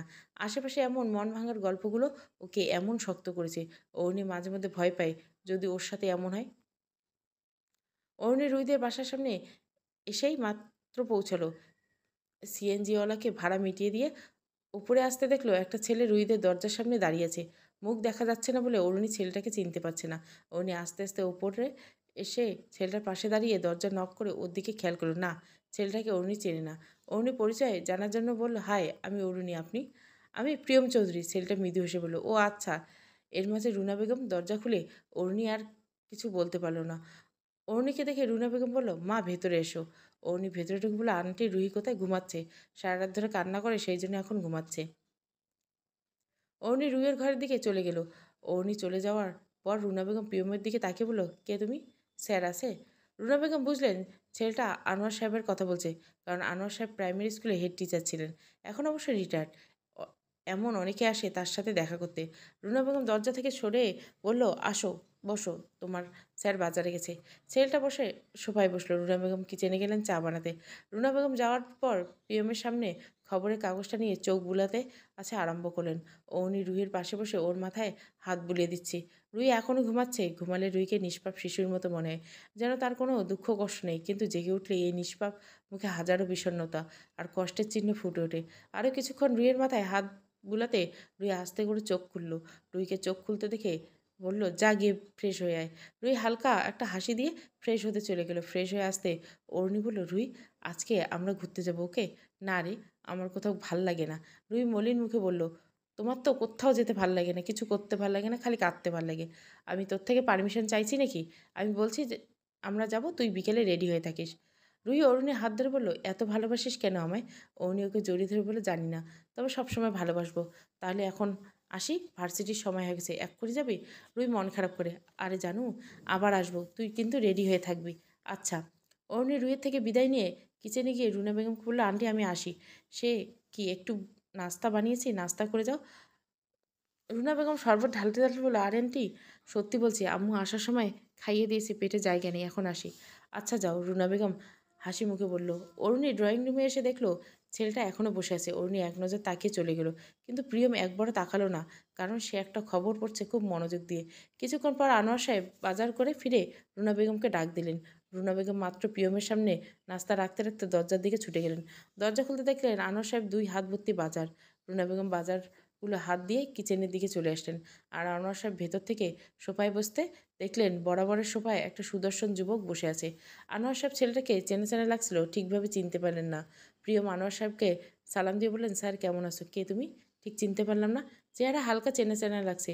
প্রেম মুচকে বলল, স্যার আমি প্রিয়ম। প্রিয়ম? ওর নাম আসতে আনোয়ার সাহেব চিনে ফেলল। অনেক ভালো স্টুডেন্ট ছিল প্রিয়ম, কখনো প্রথম থেকে দ্বিতীয় হয়নি। সেবার এসএসসি দিয়েছিল। যে বছর জেলা থেকে যাদের বোর্ডে নাম ছিল তার মধ্যে প্রিয়মও একজন। আনোয়ার সাহেব হেসে বললেন, কেমন আছো প্রিয়ম? আলহামদুলিল্লাহ স্যার, তবে আমার জবাবটা কিন্তু পেলাম না। কি? আনোয়ার সাহেব ভুরু কুচকে জিজ্ঞাসা করলো, আপনি কেমন আছেন? এটা জিজ্ঞাসা করলাম। আনোয়ার সাহেব একটু জোরে হেসে বললেন, তার সাথে প্রিয়মও হাসলো। আনোয়ার সাহেব হাসি থামিয়ে বললেন, আলহামদুলিল্লাহ, আল্লাহ ভালো রেখেছেন। তুমি এখন কি করো স্যার? স্যার, প্রিয়ম কিছু বলার আগে দরজায় নক করলো কে যেন। আনোয়ার সাহেব দরজা খুলতে দেখলো দরজার বাইরে আকাশ দাঁড়িয়েছে। আকাশকে দেখে আনোয়ার সাহেব চোয়াল শক্ত হয়ে গেল, চোখে কাঠিন্যতা ফুটে পড়ল। রাগী বলে বলে, কী চাই এখানে? আকাশ জানে প্রথমে রাগারাগি করা যাবে না, একটু ছলচাত্র করতে হবে, তাই চোখে মুখে কৃত্রিম অপরাধবোধ ফুটিয়ে তুলে বলল, বাবা, রুহি ঘরে আছে? আনোয়ার সাহেব ধমকে বললেন, আমাকে বাবা বললে কোন সাহসে? তোমার মতো কুলাঙ্গারের বাবা না হওয়াই ভালো। বাবা, আমাকে ক্ষমা করবেন, আমি শুধু একটু রুইয়ের সাথে কথা বলবো। আনোয়ার সাহেব আকাশের কোনো কথাই শুনছে না, চিল্লাতে চিল্লাতে চলে যেতে বলছে। বাইরে চেঁচামেচি শুনে রুহি বেরিয়ে আসলো ড্রয়িং রুমে। আসতেই দেখে আকাশ দরজার বাইরে দাঁড়িয়ে অনুরোধ করছে ভেতরে ঢোকার জন্য। রুহি গিয়ে বলে, কী সমস্যা? এখানে কেন তুমি? ক্ষমা করো রুহি, ফিরে চলো। আমি তোমাকে ভালোবাসি, আমি আর কখনো এমন করব না। আমাদের বাচ্চার যত্ন নেব। রুহি আকাশের এমন মিথ্যাগুলো সহ্য করতে না পারে ঠাস করে বাম গালে একটা চর বসিয়ে দিয়ে বলো, তুই চুপ কর, তোর নোংরা মুখ দিয়ে একটা কথাও বলবি না, চলে যায় এখান থেকে। এতক্ষণ আকাশের রাগ মাথায় উঠে গেল। ও, ওরা আসল রূপে এসে রুহির হাত খপ করে ধরে বলল, তুই আমার সাথে যাবি, চল। রুহি হাত ছাড়ানোর চেষ্টা করছে। আনোয়ার সাহেব আর রুনা বেগম রুহি হাত ছাড়ানোর চেষ্টা করছে, কিন্তু আকাশ কিছুতেই ছাড়ছে না। প্রিয়ম এতক্ষণ বসে বসে সব দেখলো। এখন উঠে গিয়ে আকাশের সামনে দাঁড়িয়ে বলল, কে আপনি? এমন সিনকেট করছেন কেন? আমি কে তোকে বলা লাগবে না, সামনে থেকে সর। প্রিয়ম কিছু বলল না। আচমকা ঠাস করে একটা চর মেরে দিল। চর খেয়ে আকাশ বলদ হয়ে গেল। রুহির হাতটা ছেড়ে দিয়ে দিল। প্রিয়ম বলল, ব্যবহার ঠিক করুন, নাহলে এর চেয়েও বেশি পড়বে। আকাশ প্রিয়মের কলার টেনে ধরে বলল, কে রে তুই? প্রিয়ম বাঁকা হাসে পকেট থেকে আইডি কার্ড বের করে বলল, এসপি প্রিয়ম চৌধুরী। আকাশের সাথে সাথে প্রিয়ম কলারটা ছেড়ে দিল। অরুণী ভার্সিটিতে এসেই লাইব্রেরি চলে গেল। ওর দুটো বই প্রয়োজন, এখন বই দুটো খুঁজে নেবে। লাইব্রেরি এসে বইগুলো খুঁজতে লাগলো, একটা বই পেয়ে গেল। অরুণী বই হাতে নিয়ে একটু দেখার জন্য প্রথম পাতা উল্টাতে দেখলো একটা খাম। অরুণী ভাবলো হয়তো এটাকে এমনিতে রেখেছে, কিন্তু অরুণী খামটা উল্টাতে দেখতে পেল কালো কালি দিয়ে গোটা গোটা অক্ষরে লেখা, অরুণী, এটা তোমার জন্য। কি আছে চিঠিতে? অরুণী চিঠিটা হ্যান্ডব্যাগে রেখে আরেকটা বই খুঁজতে লাগলো। সেই বইও পেলো, কিন্তু এটাতেও একটা চিঠি। অরুণী এটা রেখে দিল। অরুণী ভেবেছে কেউ হয়তো ফাজলামি করে রেখেছে। বই দুটো নিয়ে ক্লাসরুমে এসে বসলো। তারপর একটা বই খুলতে পড়তে লাগলো। হঠাৎ একটা ছেলে এসে অরুণীকে ডাক দিল। অরুণী বই থেকে মুখ তুলে বলে, জি। আপনাকে প্রণয় ভাই ডেকেছে ক্যাম্পাসে। অরুণী মনে মনে এটাই ভেবেছিল, কারণ এই প্রণয় প্রথম দিন থেকে ওকে বিরক্ত করে। এতবার মানা করে পরেও এখন আবার কি জন্য ডেকেছে কে জানে। না গেলে ক্লাসে চলে আসবে, তাই অগত্যা অরুণীকে যেতেই হলো। প্রিয়মের পরিচয় পেয়ে আকাশ মনে মনে ভয় পাচ্ছে। প্রিয়ম যদি সবটা জেনে যায়, এতদিন যেটার ভয় পাচ্ছিল সেটাই হবে। আকাশ বিচলিত মুখ দেখে প্রিয়মে আকাশের মুখের সামনে চুটকি বাজিয়ে বলে, আমার পরিচয় তো জানলেন, এবার আপনারটা বলুন। আর এভাবে সিনক্রেট করার কারণটা কি? আকাশ পরিস্থিতি সামলানোর জন্য আমি রুহির হাজবেন্ড। ওর সাথে আমার একটু মনমালিন্য চলছে, আমি ওকে নিয়ে যেতে এসেছি। আপনি দয়া করে আমাদের স্বামী স্ত্রীর মাঝে আসবেন না। এটা বলে আকাশ রুহির হাত ধরে আবার টানতে লাগলো। টানতে টানতে রুহিকে জোর করে নিস্তালায় নিয়ে আসলো। রুহি ছাড়ানোর চেষ্টা করেছে। প্রিয়ম মনে হচ্ছে এখন বিষয়টা অন্য কিছু। আকাশে কিছুতেই সুবিধার ঠেকছে না প্রিয়মের। প্রিয়ম চুপ করে দাঁড়িয়ে থাকতে দেখে আনোয়ার সাহেব বলে, প্রিয়ম, আমার মেয়েটাকে বাঁচাও। এই ছেলেটা আমার মেয়েটাকে শেষ করে দিয়েছে। অনেকটা অসহায় দৃষ্টিতে বললেন। প্রিয়ম নিচতলায় গিয়ে আকাশের সামনে গিয়ে ওকে থামিয়ে দিল। প্রিয়মকে দেখে আকাশ রেগে বলল, আপনাকে না বললাম আমাদের মধ্যে আসবেন না? সরুন সামনে থেকে। আমি কি করব না করব সেটা আপনাকে জিজ্ঞাসা করব না, ওকে? আর আপনি ওনার হাত ছাড়ুন। উনি যদি স্বইচ্ছায় যেতে চান তবে আমি আপনাকে আটকাবো না, কিন্তু এর আগে আপনি ওনাকে কোনো রকম জোরজবরদস্তি করতে পারবেন না। প্রেমের কথায় আকাশ রুহির হাত ছেড়ে দিয়ে ওর দিকে চোখ রাঙিয়ে ইশারা করলো যেন কোনো রকম ভেজাল না করে। রুহি আকাশের চোখ রাঙানিতে ভয় পেয়ে নিচের দিকে তাকিয়ে রইল। প্রিয়ম আবার রুহির উদ্দেশ্য করে বলল, আপনি ভয় পাবেন না, আপনি নিঃসংশয়ে বলুন আপনি কি আপনার স্বামীর সাথে যেতে চান? রুহি পিছনে তাকিয়ে দেখলো ওর বাবা মা ওর দিকে তাকিয়ে আছে। রুহি বাবা মার দিকে তাকিয়ে একবার সামনের দিকে তাকিয়ে প্রিয়মের দিকে আকাশকে বলল, আমি যেতে চাই না ওর সাথে। ও আমার বাচ্চাকে মেরে ফেলতে চায়। ও বাচ্চাটা রাখতে চায় না। কিন্তু এই বাচ্চাটা আমি চাই। আপনি কিছু একটা করুন। আপনি চলে গেলে ও আমার বাচ্চাকে মেরে ফেলবে। বলতে বলতে রুহি কেঁদে ফেলল। রুহি এভাবে সব কিছু ফাঁস করে দেওয়া আকাশের চেহারা কাঠিন্য নেমে এলো। রাগে সব ভুলে গেল। দাঁত কিরমির করতে রুহির হাত ধরে টানতে টানতে নিয়ে যেতে লাগলো। বেশি দূর যেতে পারে। 2 পা এগোনোর সাথে সাথে ওর মুখে একটা আচমকা ঘুষি পড়ল। আচমকা আকাশ টাল সামলাতে না পেরে রুহির হাত ছেড়ে দিয়ে মুখ চেপে ধরে বসে পড়ল। প্রিয়ম শক্ত হাতের ঘুষিটা জোরে সোরে লেগেছে আকাশের মুখে। আকাশের এমন অবস্থা দেখে রুহির খারাপ লাগছে, কিন্তু সে কিছুই বলছে না। বলারই বা কী আছে? অন্য সময় হলে ঠিকই প্রতিবাদ করতো, কিন্তু আজ পরিস্থিতি অন্যরকম। পেছন থেকে আনোয়ার সাহেব আর রুনা বেগম রুহির সাথে বসে এসে দাঁড়ালেন। রুহির মায়ের কাঁধে মাথা রেখে কান্না করে দিল, আর রুনা বেগম মেয়ের মাথায় হাত দিয়ে রাখলেন। আকাশ ঘুষি খেয়ে 2 মিনিটের মাথায় উঠে দাঁড়িয়ে প্রিয়মকে আক্রমণ করতে যাবে। প্রিয়ম আকাশের পেট বরাবর হাঁটু দিয়ে আঘাত করলো। আকাশ পেট ধরে দূরে সরে গেল। প্রিয়ম আকাশের কাছে এসে কলার ধরে বলল, পুলিশ এমনি এমনি হয়নি, সো যা করবি সাবধানে করবি। বলে প্রিয়ম আশেপাশে তাকিয়ে একটা দড়ি পেল। দড়িটা দিয়ে শক্ত করে আকাশের হাত পা বেঁধে থানায় ফোন করে দিল। অরুণী ক্যাম্পাসে এসে দেখলো প্রণয় বন্ধুদের সাথে দাঁত কেলাচ্ছে। অরুণী ওর কাছে এগিয়ে গিয়ে বলল, কি বলবেন বলেন। প্রণয় অরুণীর দিকে তাকিয়ে বন্ধুদের ইশারা দিল চলে যাওয়ার জন্য। বন্ধুরা চলে যাওয়ার পর প্রণয় বলল, কেমন আছো অরুণী? ভালো। জিজ্ঞাসা করলে না আমি কেমন আছে? প্রয়োজন মনে করি না। অরুণী কাঠখট্টা ভাবে জবাব দিল, তুমি এত কঠিন কেন অরুণী? আর আমি এমনই। একটু নরম স্বরে কথা বললে কি হয়? আমি বলতে পারি না। এতক্ষণ বলে অরুণী ঘড়ির দিকে তাকিয়ে বলল, কিছু বলবেন তাড়াতাড়ি বলুন, আমার ক্লাস আছে। অরুণী এমন ব্যবহার প্রণয়কে কষ্ট দেয়, কিন্তু তবুও প্রণয় হাসি মুখে মেনে নেয়। ওই যে কথায় বলে না, ভালোবাসার মানুষ সব শেখায়, তেমনই প্রণয়ের ক্ষেত্রে হয়েছে। প্রণয় কষ্ট পেলে মুখে হাসি বজায় রেখে বলে, আজ আমার জন্মদিন অরুণী। অরুণী ভেবে পাচ্ছে না তো জন্মদিন হলে ওকে বলার কি আছে। অরুণী খুব ভদ্রতার খাতির বলে, শুভ জন্মদিন। বলে প্রণয়কে কিছু বলতে না দিয়ে হাঁটা ধরল ক্লাসরুমের দিকে। প্রণয় মন খারাপ করে অরুণীর যাওয়ার দিকে তাকিয়ে রইল। অরুণী যাওয়ার পরে প্রণয়ের বন্ধুরা চলে আসলো। বন্ধুরা সবাই জানে প্রণয় অনুকে ভালোবাসে। এটা নিয়ে প্রণয়কে প্রচুর খোঁচা মারে। এবারও ব্যতিক্রম হয়নি। বন্ধু মহলের মধ্যে মিনহা প্রণয়কে খোঁচা মেরে বলল, দোস্ত তোর কি এমন বললেই যে তোর মুখ এমন চুপসে যায়? প্রণয় মাথা নেড়ে বলল, বেশি বকবক করবি না, চল তোদের ট্রিট দেই। ট্রিটের কথা শুনে ফারদিন বলল, চল মামা, আজকে পুরো 1 বছরের খাওয়া একসাথে খাবো। ফারদিনের কথায় বাকি বন্ধুরা হেসে দিল। প্রিয়ম আকাশের হাত বেঁধে থানায় কল করে রিশাদকে আসতে বলল। রিশাদ হলো প্রিয়মের সহকারী।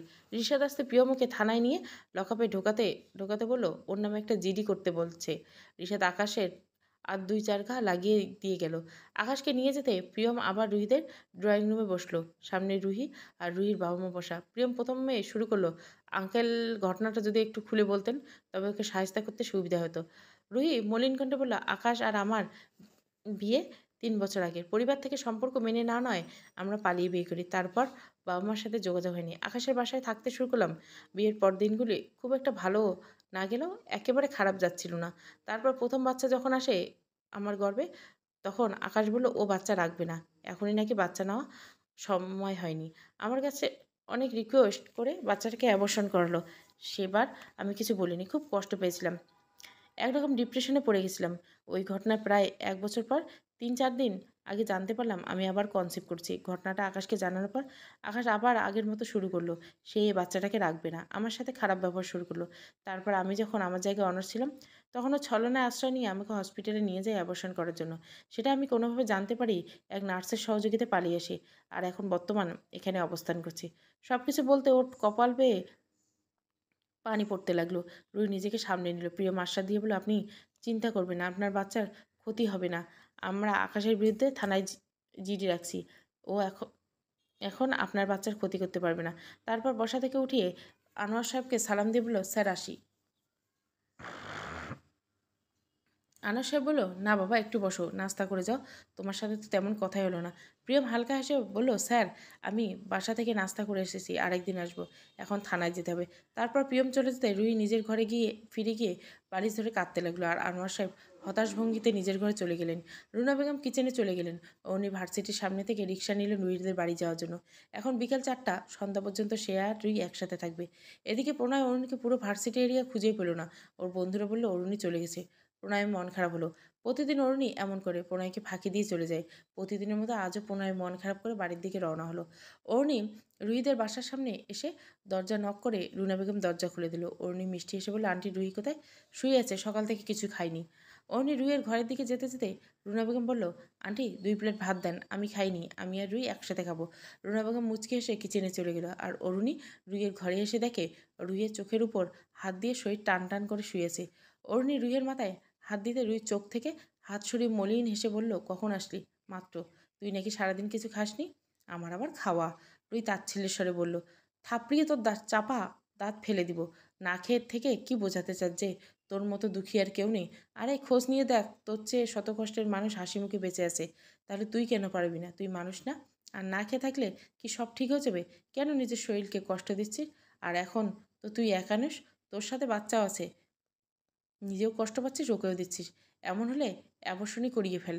কি দরকার তাদের রেশারেশির শিকার এই মাসুমটাকে দেওয়ার? ওর তো কোনো দোষ নেই, তবে ওকে কেন কষ্ট দিবি? তোর ওকে কষ্ট দেওয়ার কোনো হক নেই।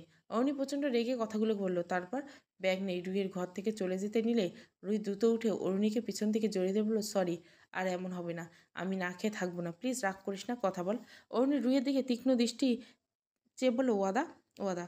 তারপর 2 বান্ধবী কান্না করে দিল। এর মধ্যে রুনা বেগম খাবার নিয়ে চলে আসলো। ওরা দুজনে ফ্রেশ হয়ে খেতে পড়লো। খাবারের মাঝখানে রুনা বেগম অরুণীকে সকলের ঘটনা বলল। অরুণী সব শুনে দাঁত কিরমিরে বলল, আমিও থাকলে ওর কী যে করতাম আমি নিজেও জানি না, বেয়াদব, অসভ্য। আরও কিছুক্ষণ গালাগালি করে অরুণী খাওয়া শেষ করলো। তারপর 2 বান্ধবী বেরিয়ে পড়ল। সারাদিন আকাশের খবর না দিলেও নাতাশা কিছুটা চিন্তিত। আকাশকে কিছু জানতে পারল কি না কি জানে। সারাদিন আকাশ লকআপে ছিল। নাতাশা বা অন্য কেউ আসেনি তাকে ছাড়াতে। আকাশ রাগ লাগছে প্রচণ্ড। তাই রুইয়ের জন্য সব হয়েছে। রাগের মাথায় ভেতরের রগগুলো দপদপ করছে। আকাশের সামনে তাকিয়ে দেখলো প্রিয়ম চা খাচ্ছে আর কি একটা ফাইল ঘাটছে। আকাশ প্রিয়মের দিকে দাঁত চেপে কিরমিরিয়ে বলল, এই যদি এখানে না থাকতো তাহলে ওই বাচ্চাকে কই যাইতো? আকাশে প্রচুর আফসোস হচ্ছে, এখন কাউকে খবর দিতে পারছে না। কতক্ষণ আর এখানে থাকবে? এখন প্রায় বিকেল। আজকে সারাদিনে কিছু খাওয়া হয়নি। ইস, যদি একবার আকাশকে ফোন করা যেত। এগুলো মনে মনে ভাবছে আকাশ। রুহি আর অনিনি রিক্সা করে ঘুরছে। দুজনের রিক্সায় ঘুরতে ভালো লাগে। শেষ বিকেলে উচ্ছল বাতাসে অরুণীর চুলগুলো উঠছে। পাশে রুইয়ের চুলগুলো খোপা থাকার কারণে আর চুলগুলো উঠছে না। অরুণী এটা দেখে চুপি চুপি রুইয়ের খোপা খুলে দিল। রুই ভুরু কুচকে বলল, খোপা খুললি কেন? আমার চুল একা উঠবে? তোরগুলো আমার গুলোর সাথে উঠবে? রুই বিরক্ত কণ্ঠে বলল, ওরু, খোপাটা দে, চুলে বাঁধবো। অরুণী অনুরোধের সুরে বলল, প্লিজ। অরুণী অনুরোধে রুই আর চুল বাঁধল না। এবার দুজনের চুল লাগামহীনভাবে উঠছে। রাস্তার পাশে ফুচকার দোকান দেখে অরুণী রিক্সা থেকে নেমে বলল, ফুচকা খাবি? চল। এই বলে রুই রিক্সা থেকে নামলো। ওরা রিক্সাওয়ালা ভাড়া মিটিয়ে দিল। তারপর দুজনে ফুচকা খেয়ে আশেপাশে একটু ঘুরলো। অরুণী ফুচকার দোকানে গিয়ে দেখলো, মামা 2 প্লেট ফুচকা দেন, একটা ঝাল বেশি আর একটা কম দিবেন। অরুণী অর্ডার দেওয়া শেষ হতে কে যেন বলল, মামা আমাদের 5 প্লেট ফুচকা দিবেন, ঝাল ইচ্ছে মতো দেখবেন। অরুণী ঘুরে যেই বলবে তাড়াতাড়ি দিতে তখনই দেখলো প্রণয় দাঁড়িয়ে আছে। প্রণয় অরুণীকে দেখে কিছুটা অবাক হলো। যে মেয়ে এতটা গম্ভীর হয়ে থাকে সে যে ফুচকা খেতে পারে তা প্রণয়ের জানা ছিল না। কিন্তু ও 2 প্লেট কার জন্য নিল? প্রণয় পাশে খেয়াল করতে দেখলো একটা ছেলে পকেটে হাত দিয়ে দাঁড়িয়ে আছে। প্রণয় জায়গা থেকে দেখলো ওরা মনে হয় দুজন একসাথে ছিল। কিন্তু না, ছেলেটার জন্য ফুচকা জন্য দাঁড়িয়েছে আর অরুণী সেটার পিছনে দাঁড়ানো রুহির জন্য আরেক প্লেট ফুচকা নিচ্ছিল, যা প্রণয় বুঝতে পারেনি। প্রণয় এই প্রথম রাগ হলো অরুণীর উপর। এর আগে অরুণীর ব্যাপারে কষ্ট হতো, অভিমান হতো, কিন্তু কখনো রাগ হয়নি। প্রথমবার প্রণয়ের রাগ হলো। প্রণয় কিছু না বলে একটু দূরে দাঁড়ানো ওর বন্ধুদের কাছে গিয়ে দাঁড়ালো। বন্ধুরা দেখে বুঝতে পারলো ওর হয়তো কিছু হয়েছে। তা না হলে ও এমন গাল ফুলিয়ে রাখার মানুষ না। সাথী জিজ্ঞাসা করলো, কিরে ভাই, এইভাবে গাল ফুলিয়ে রেখেছিস কেন? প্রণয় মন খারাপ করে বলল, জানিস আগে ভাবতাম অরুণী বোধহয় ভালোবাসায় বিশ্বাস করে না, এজন্যই এমন করে, কিন্তু আজ পরিষ্কার ওর বয়ফ্রেন্ড আছে বলে ও এমন করে। প্রণয়ের কথা শুনে ফারদিন, সাথী, মিনা, তুর্য সবার মুখ হা হয়ে গেল।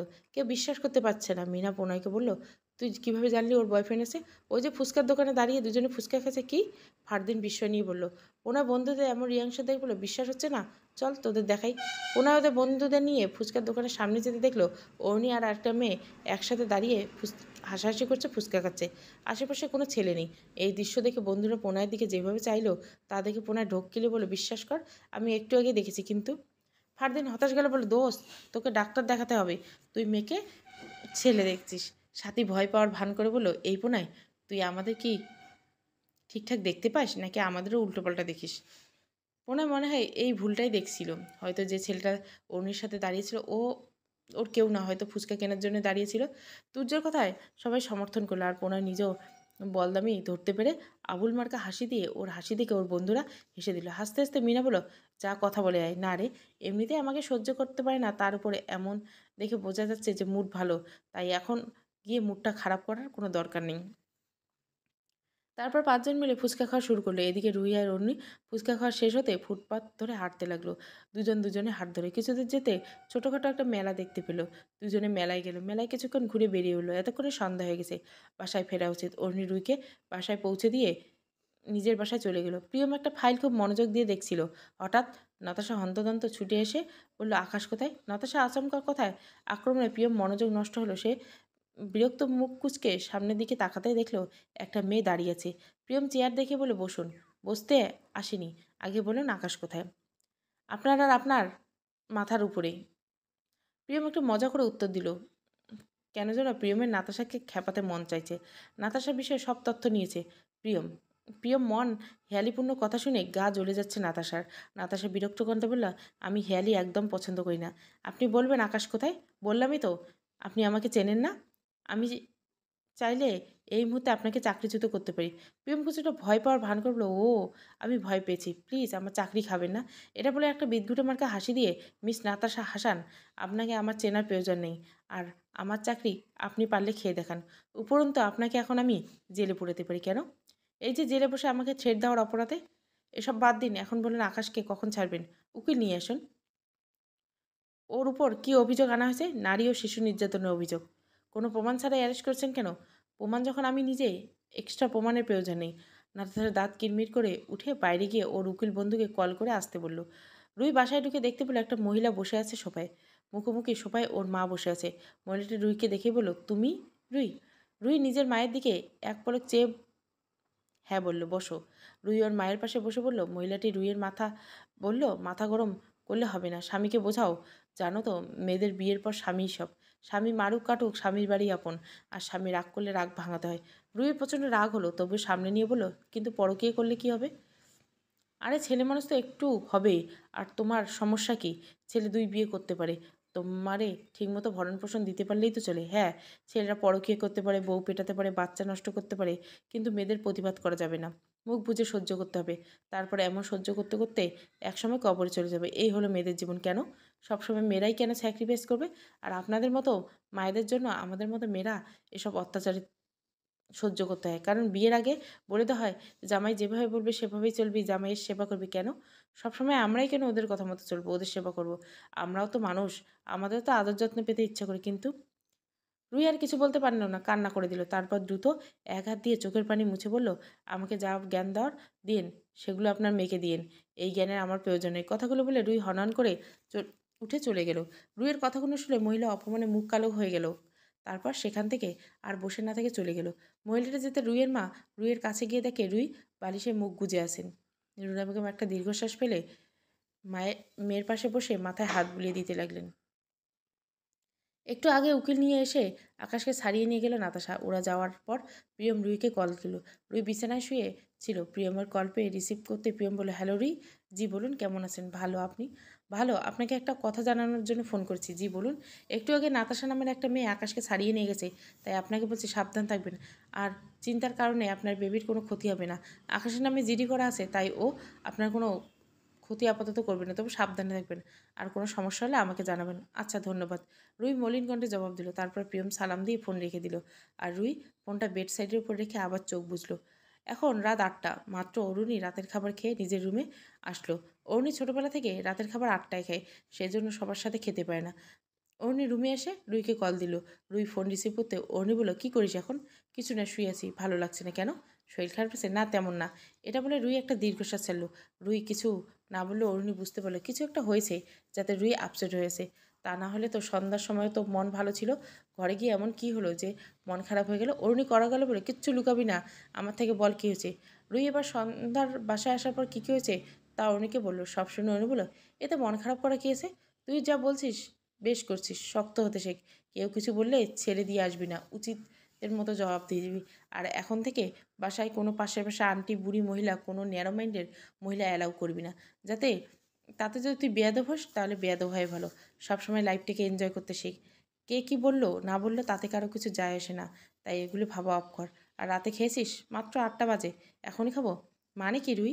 না খেলে বাচ্চা ভালো থাকবে কি করে? এখন খাবি, শোয়ার সময় আবার খাবি।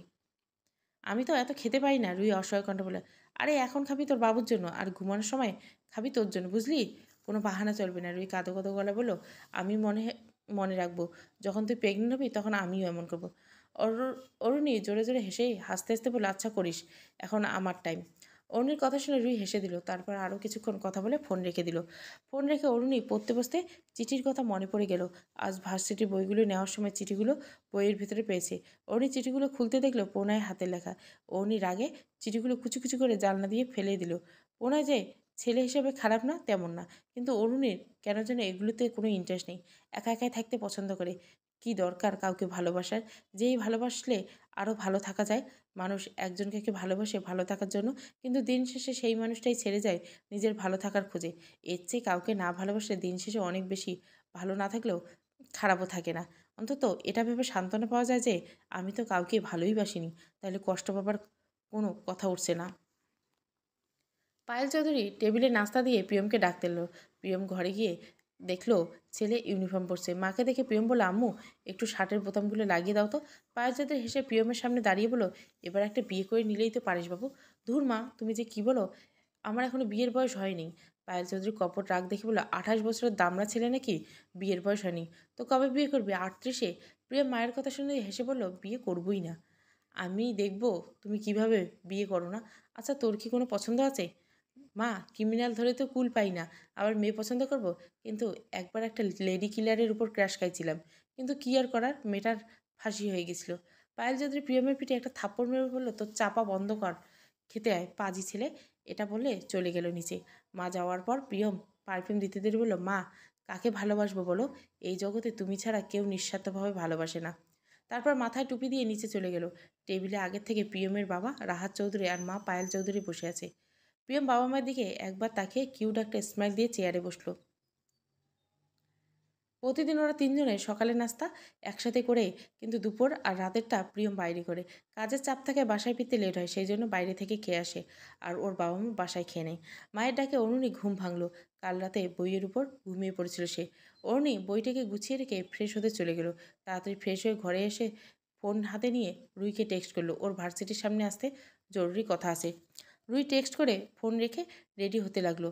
কাল রাতে অরুণী পড়তে পড়তে ভাবলো, যদি রুই আবার পড়াশুনো করে তাহলে কেমন হবে। নিজের থেকে একটা পরিচয় থাকবে, মোট কথা নিজের স্টাডি কমপ্লিট করলে একটা জবও করতে পারবে। এই ভাবনা থেকে অরুণী আজ রুইকে ডেকেছে। আকাশের মেজাজ খারাপ হয়ে যাচ্ছে অনেক। কাল থেকে নাতাশা ফোন ধরছে না, কল দিচ্ছে বারবার কেটে দিচ্ছে। তাই আকাশ ভাবছে আজ যাবে নাতাশার চেম্বারে। সে যে ভাবনা সেই কাজ। আকাশ অফিসের ফাইলটা নিয়ে বেরিয়ে পড়লো।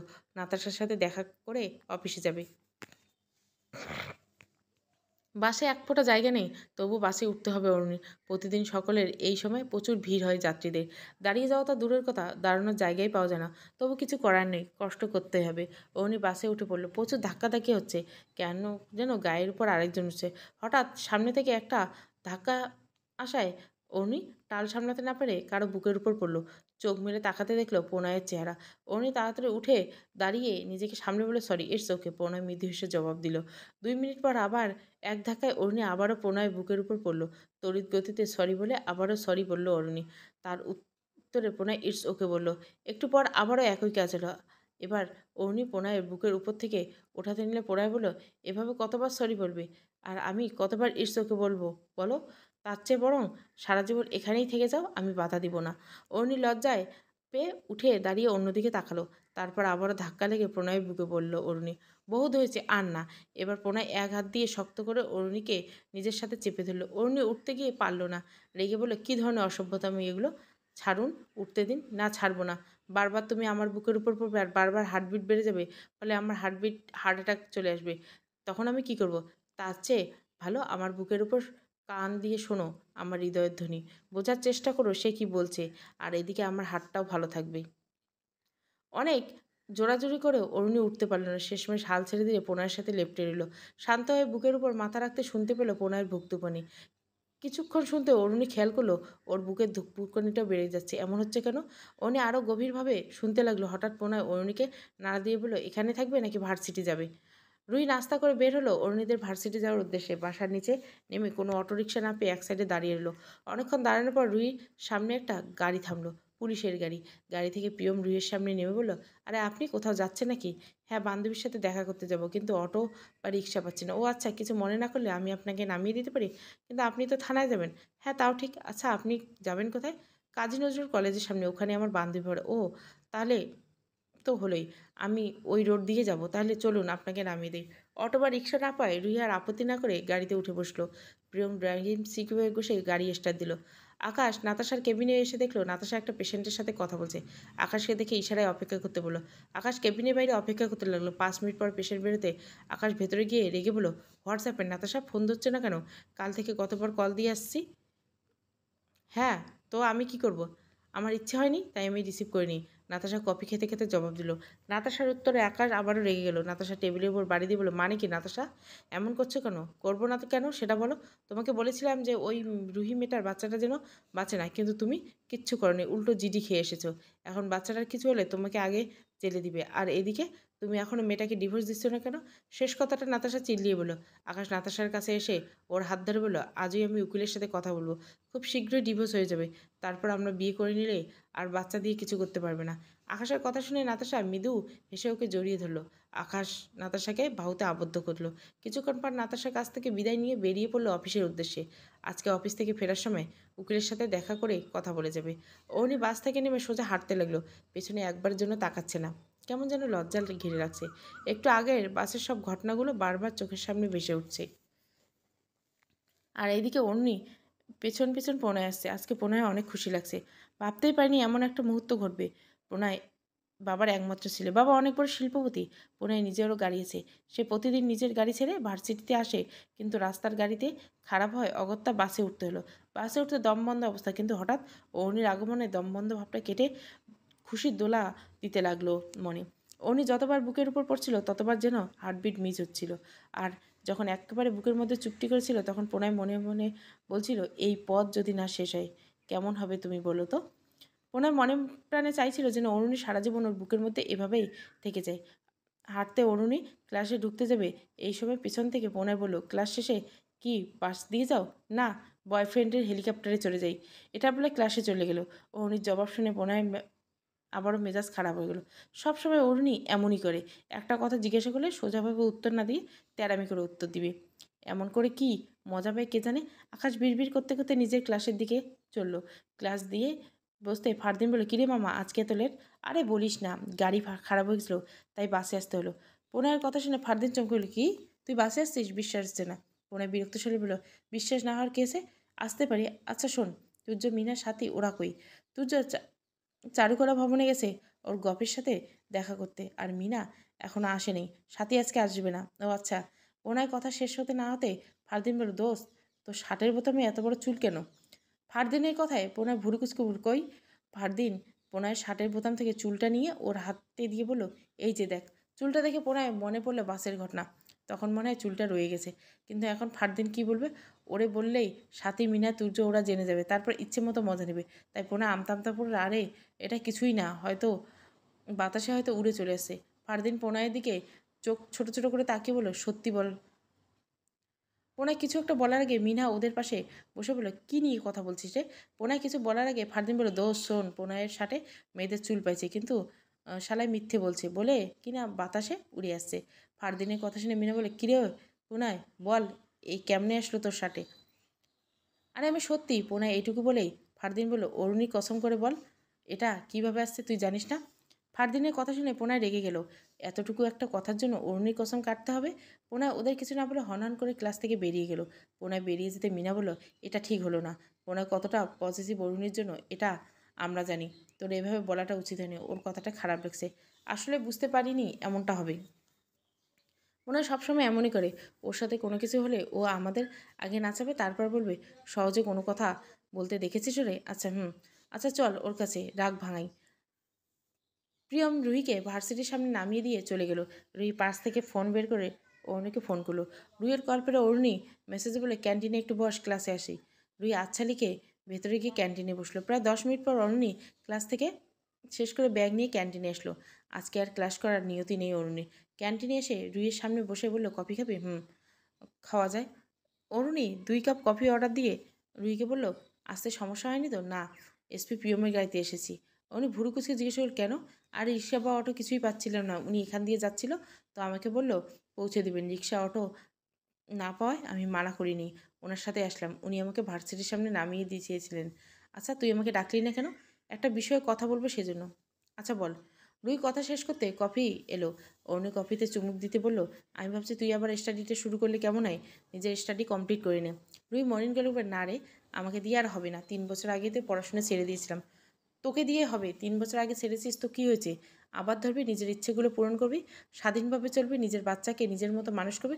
ধর আঙ্কেল আন্টি একসময় থাকবে না, তখন তুই কী করবি? কার কাছে হাত পাতবি? তাই এখনই বলছি, নিজের লাইফটা গুছিয়ে নে। বাস্তবিক অরুণীর কথায় যুক্তি আছে, রুই বুঝতে পারলো। অরুণী বলল, কিন্তু এখন কি অনার্স শেষ করা যাবে? 3 বছর ধরে তো লেখাপড়ার সাথে কোনো সম্পর্ক নেই। সম্পর্ক গড়ে নিবি। আর আজকে গিয়ে তোর কলেজে গিয়ে ইন্টারের সার্টিফিকেট তুলবি, মেট্রিকের সার্টিফিকেট আর প্রয়োজনীয় কাগজপত্রগুলো গুছিয়ে নিবে। কাল ভার্সিটিতে এসে অ্যাপ্লাই করে যাবি। তোর রেজাল্ট ভালো, চান্স পেয়ে যাবে। আচ্ছা ঠিক আছে। তারপর ওরা আরও কিছু প্রয়োজনীয় কথাবার্তা বলে ভার্সিটি থেকে বেরিয়ে পড়লো সার্টিফিকেট তুলতে। পোনায় আর ওর বন্ধুরা ক্যাম্পাসে দাঁড়িয়েছে। একটু আগে পোনায় আজকের বাসের ঘটনা ওর বন্ধুদের বলে দিয়েছে। আজও অরুণীর পোনাইকে ফাঁকি দিয়ে চলে গেছে। মেয়েটা সবসময় এমনই করে। তুর্য পোনাইয়ের কাঁধে হাত রেখে বলে, দোস্ত, একটা কাজ করতে পারিস। পোনাই তুর্যের দিকে তাকিয়ে বলে, কি? তুই ওর আব্বু আম্মুকে সবটা বলে দে, আর আঙ্কেল আন্টিকে বল অরুণীদের বাসায় বিয়ের প্রস্তাবটা দিলে। তাহলেই তো হয়। ওর বাবা মা মেনে নিলেই তো আর কিছু করতে পারবি না। আর একবার বিয়েটা হয়ে গেলে তোকে ভালোবাসতে বাধ্য। তুর্যের কথায় সবাই সায় দিল। পুনরায় মুচকে এসে বলল, না রে, ভালোবাসাটা জোর করে হয় না। আব্বু আম্মু প্রস্তাব নিয়ে গেলে ওর বাবা মা যদি মেনে নেয়, তাহলে বাবা মায়ের মুখের দিকে চেয়ে হয়তো অরুণী বিয়েটা নিবে, কিন্তু আমাকে ভালোবাসবে না। নিয়ম করে আমার খেয়াল রাখবে, আমার চাহিদা মেটাবে, কিন্তু ভালোবাসবে না। আর একটা সময় এসব কিছুতে অভ্যস্ততা হয়ে চলে আসবে, কিন্তু ভালোবাসবে না। ভালোবাসার একটা বাধ্যবাধকতা নাই, এটা মন থেকে হয়। আমি ওর অভ্যস্ত হতে চাই না, আমি ওর ভালোবাসা হতে চাই। আমি চাই ও যেন আমার জন্য যা কিছু করুক না কেন, মন থেকে ভালোবেসে করুক। আমি সেদিন বাবা মাকে জানাবো, যেদিন ও নিজে আমাকে বলবে, প্রণয়, আমি তোমার প্রণয়িনী হতে চাই। বিকেল 5টা বাজে ঘড়িতে। সূর্য পশ্চিম আকাশে হেলে পড়ছে। আকাশ ফাইল গুছিয়ে অফিস থেকে বেরিয়ে পড়ল। এমন সময় লয়ারের সাথে দেখা। অতি শীঘ্রই ডিভোর্স কার্যকর করতে হবে। আকাশ অফিসের সামনে এসে রিক্সা নিল। কিছুদূর যেতে হুট করে দেখতে পেল রিক্সায় নাতাশার মতো একটা মেয়ে আর পাশে একটা ছেলে। রিক্সা দ্রুত ক্রস করে যাওয়ার আগে আকাশ ভালো করে বুঝতে পারলো আসলে কি নাতাশা নাকি অন্য কেউ। আকাশ শিওর হওয়ার জন্য নাতাশাকে কল দিল। নাতাশা রিসিভ করতে আকাশ বলল, কি করে যান? হসপিটাল আছে কেন? না, এমনিতেই। আচ্ছা, কতক্ষণ থাকবে? এই তো আরও একটা। ও আচ্ছা, আমি লয়ারের সাথে কথা বলে হাসপাতালে আসছি, একসাথে বাসায় যাবো। ওকে। না যান, আজকে যেতে পারবো না, আম্মুর সাথে শপিংয়ে আছে। আচ্ছা ঠিক আছে, তাহলে রাতে ফোন করবো। আচ্ছা বলে নাতাশা ফোন রেখে দিল। ফোনটা পকেটে রেখে একটা মুচকে হাসি দিল। এখনও নিশ্চিত তো নাতাশা হসপিটাল আছে, কিছুক্ষণের মধ্যে আকাশ লয়ারের অফিসে যাবে। অর্ণি আর রুহি বাসায় ফিরছে, প্রয়োজনীয় কাগজপত্র গুছিয়ে নিয়ে একসাথে বাইরে দুপুরে খাবার খেয়ে কতক্ষণ ঘোরাঘুরি করে বাসায় ফিরছে। হঠাৎ অরুণীর ফোনে ওর মায়ের কল আসলো। অরুণী রিসিভ করে কথা বলা শুরু করে দিল। অরুণীর কথায় যতটুকু বোঝা গেল তাতে মনে হচ্ছে ওর বাসায় কিছু একটা হয়েছে। অরুণী ফোন রাখতে রুহি বলে, কী হয়েছে ওরু? ওর কাঁদতে কাঁদতে বলে, আব্বুর বুকে ব্যথা, ওনাকে মামা আর আম্মু মিলে হসপিটালে নিয়ে গেছে। রুহি রিক্সাওয়ালাকে হসপিটালের দিকে রিক্সা ঘোরাতে বলে। অরুণী নিজের মাথাটা নিজের কাঁধে রেখে, কাঁদিস না, আঙ্কেলে কিছু হবে না, আল্লাহকে ডাক। অরুণী কাঁদছে রুহির কাঁধে মাথা রেখে, আর রুহি ওর মাথায় হাত বুলিয়ে দিচ্ছে। রুহির নিজেরও খুব টেনশন হচ্ছে। কিছুক্ষণের মধ্যে ওরা হসপিটালে পৌঁছে গেল। হসপিটালে পৌঁছে অরুণী দৌড়ে ভিতরে গেল। অরুণীর পেছনে রুহি আসলো, তবে দৌড়ে নয়, একটু দ্রুত হেঁটে। রিসেপশন থেকে জেনে গেল দোতলায় আছে। দোতলায় একজন কর্নারের রুমের সামনে অরুণী নিজের মা আর মামাকে দেখে দৌড়ে গেল। মাকে বলল, মা, আব্বু কোথায়, কী হয়েছে? অনা রহমান ভেজা গলা বলল, এখনও জানি না, ডাক্তার ভেতরে আছে, বের হলে জানতে পারবো। অনি মায়ের পাশে চুপচাপ বসলো, পাশে রুহি বসলো। সবাই বেশ চিন্তিত। সবাই কিছুক্ষণ পর ডাক্তার বেরিয়ে আসতে অরুণী এগিয়ে গিয়ে বলল, কী অবস্থা ডাক্তার সাহেব? তেমন কিছু না, বুকে ব্যথা হয়েছিল, এখন ঠিক আছে। আমরা দেখা করতে পারবো? জি, আপনারা দেখা করে আসুন, চাইলেও নিয়ে যেতে পারেন। আচ্ছা। রুহি, অরুণা আর অন্না রহমান আর অরুণীর মামা ভেতরে গেল। অরুণীর বাবা বেডে বসে আছেন। অরুণীর মা কাছে গিয়ে বলল, এখন কেমন আছো? অরুণীর বাবা হেসে বলে, ভালো, তেমন কিছু হয়নি তোমার। তোমার মা আমি শুধু শুধু কান্না করছো। অনিমা কপর রাগ দেখে বলল, তুমি তো হাসবে, আমাদের জায়গায় থাকলে বুঝতে। অনি মায়ের কথায় সবাই হেসে দিল। অনি বাবা হাত বাড়িয়ে অনিকে ডাকতে অনি গিয়ে বাবাকে জড়িয়ে ধরলো। অনি বাবা মেয়েকেও জড়িয়ে ধরলো। তিনি জানেন মেয়েটাকে যে তাকে কত পরিমাণ ভালোবাসে। অনি মাথায় হাত বুলোতে বুলোতে রুহি কেমন করে তাকিয়ে বলল, কেমন আছো মা? অনেকদিন দেখি না তোমাকে। আলহামদুলিল্লাহ আঙ্কেল, ভালো। আপনি কেমন আছেন? এদের দুই মামাকে নিয়ে ভালোই আছি। চলো আমাদের সাথে বাসায় চলো। না আঙ্কেল, আব্বু আম্মু চিন্তা করবে, আমাকে যেতেই হবে। আচ্ছা মা, বাসায় এসো। আচ্ছা। রুহি অরুণ থেকে বিদায় নিয়ে হসপিটাল থেকে বেরিয়ে পড়লো। মূলত রুহির বিয়ের বিষয়ে অরুণী ওর বাবা মাকে কিছুই বলেনি, এজন্য ওনারা এগুলো নিয়ে কিছুই বলে না। উনি হসপিটাল থেকে বেরিয়ে হাঁটতে লাগলো। একটু হেঁটে সিএনজি নিয়ে বাসায় যাবে। হঠাৎ কেউ একজন এসে ওকে ধাক্কা দিতে ও রাস্তার একপাশে পড়ে গেল। ঘাড় ঘুরে দেখলো প্রিয়ম ওর দিকে হাত বাড়িয়ে দিয়েছে। রুহি প্রিয়মের হাত ধরে উঠতে যাবে। প্রিয়ম বলল, যদি আপনাকে ধাক্কা না দিতাম আরেকটু হলে আপনাকে পিষে দিয়ে যেতে। ধন্যবাদ। কোথায় যাচ্ছিলেন? বাসায়। আপনি? আমি থানায় যাচ্ছিলাম, একটু আগে এসেছিলাম, একটা ইনভেস্টিগেশন করছে। ও আচ্ছা, তাহলে আমি আসি। এটা বলে রুহি হাঁটা শুরু করলো। রুহি যেতে প্রিয়ম ফোন বের করে কাকে যেন কল দিয়ে বলল, 3098 টুলের নাম্বারের গাড়িটা কার? এটা বের কর কুইকলি। বলে ফোন রেখে গাড়িতে উঠে বসলো থানায় যাওয়ার জন্য। থানায় পৌঁছাতে প্রিয়মের ফোনে কল এলো। প্রিয়ম রিসিভ করতে ওপাশ থেকে, স্যার এই নাম্বারটা ভাড়ার গাড়ি, এটার মালিক গাড়িটা ভাড়ায় চালায়। আচ্ছা ঠিক আছে বলে প্রিয়মের ফোন রেখে দিল। ফোন রেখে ভাবতে শুরু করলো মার্ডারটা নিয়ে। বিকালে যে কেসটা হতে পেল, এতে ভিকটিমের লাশের পাশে এত লেখা ছিল। এটা দিয়ে বোঝাতে যাচ্ছে সেটা বুঝতে পেরেছে না প্রিয়ম। মেয়েটাকে কে বা কারা মেরেছে সেটাও হদিশ পাচ্ছে না। লাশটা ময়নাতদন্ত পাঠাতে হলো আর রিশাদকে পাঠিয়েছে মেয়েটার বয়ফ্রেন্ডকে ধরে আনার জন্য। এসব কেসে প্রথমে বয়ফ্রেন্ড না হলে স্বামীরাই ফাঁসে। কিন্তু কেন জানি না প্রিয়মের মনে হচ্ছে এটা অন্য কেউ করেছে। মেয়েটার খুন ওর নিজের বাসাতে হয়নি। বাসায় কেউ ছিল না, সবাই দাওয়াতে গিয়েছিল, কিন্তু মেয়েটা যায়নি, বাসায় একাই ছিল। এরকম ঘটনা এর আগে আর ঘটেনি। পুরো জিনিসটা প্রিয়মকে ভাবাচ্ছে। প্রিয়ম চোখ বন্ধ করে ভাবছে। হঠাৎ রিশাদের ডাকে চোখ খুলতে দেখতে পেল রিশাদের সাথে একটা ছেলে। প্রিয়ম বুঝতে পারলো এই ছেলেটাই মেয়েটার বয়ফ্রেন্ড। প্রিয়ম ছেলেটাকে বসতে বলল। ছেলেটা বসতে প্রিয়ম সোজা হয়ে বলল, তুমি অনেক? জি স্যার। তুমি ঈশার হাজবেন্ড? না স্যার, ওর সাথে আমার 15 দিন আগে ব্রেকআপ হয়েছিল। কেন? ও একাধিক রিলেশনে ছিল, কিন্তু ওর বান্ধবী যে তোমার কথা বলল, আর ওর ডায়েরিতে কিন্তু তোমার নাম ছাড়া আর অন্য কোনো ছেলের নাম পায়নি। স্যার আমি সত্যি বলছি। এভাবে প্রিয়ম অনেককে জেরা করা শুরু করলো। অরুণী বাসায় চলে আসলো। বাসায় এসে নিজের রুমে চললে অরুণী। ফ্রেশ হয়ে বের হতেই অরুণীর বাবা বলল, অরু, তোর বাবা তোকে ডাকছে। অরুণী মুখ মুছে বাবার ঘরে গিয়ে বলে, আব্বু ডেকেছো? হ্যাঁ বস। অরুণী ওর আব্বুর সামনে বসলো আর ওর বাবার সামনে ওর মামাও বসে আছে। অরুণীর পেছনে ওর মা দাঁড়িয়েছে। অরুণীর বাবা একটু কেসে বলে, দেখলি তো আজকে কি হলো? হঠাৎ করে বুকে ব্যথায় শুরু হয়ে গেছে। আল্লাহ জানে কয়দিন বাঁচবো, তাই যাওয়ার আগে আমার ফরজ কাজটা সেরে দিতে চাই। তোর মামা তোর জন্য একটা সম্বন্ধ এনেছে, তোর জন্য কোথাও পছন্দ থাকে বল।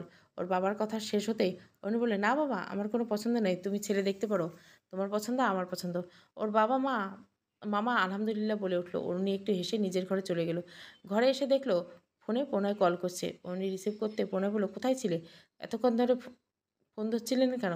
আমার ইচ্ছে তাই ফোন ধরিনি। আপনাকে কৈফিয়ত দিব নাকি? আচ্ছা দিও না, কিন্তু একটু ভালো করে কথা তো বলতে পারো। আপনাকে না, আমাকে আর ডিস্টার্ব করবে না প্লিজ, আমার বিয়ে ঠিক হয়েছে। প্রণয়ের বুকটা ধরাস করে উঠলো অরুণীর কথায়। প্রণয় উত্তেজিত হলো, সত্যি ইয়ার্কি করো না প্লিজ, আমি আপনার সাথে কখনো ইয়ার্কি করি না, তাই না হলে আজও করবো কেন, এটাই সত্যি বলে অরুণী ফোন রেখে দিল। ফোন রেখে দিয়ে অরুণী আল্লাহকে মনে মনে বললো, আল্লাহ বাঁচাইছে, এখন আর ডিস্টার্ব করবে না। কিন্তু না, অরুণীর কথাকে ভুল প্রমাণ দিয়ে প্রণয় আবার কল করলো। অরুণী ফোনটা সাইলেন্ট করে পড়তে বসে গেল। আর এদিকে প্রণয় এক হাত নিয়ে পুরো ঘরের জিনিসগুলো তছনছ করছে আর এক হাত দিয়ে অরুণীকে ফোন করছে।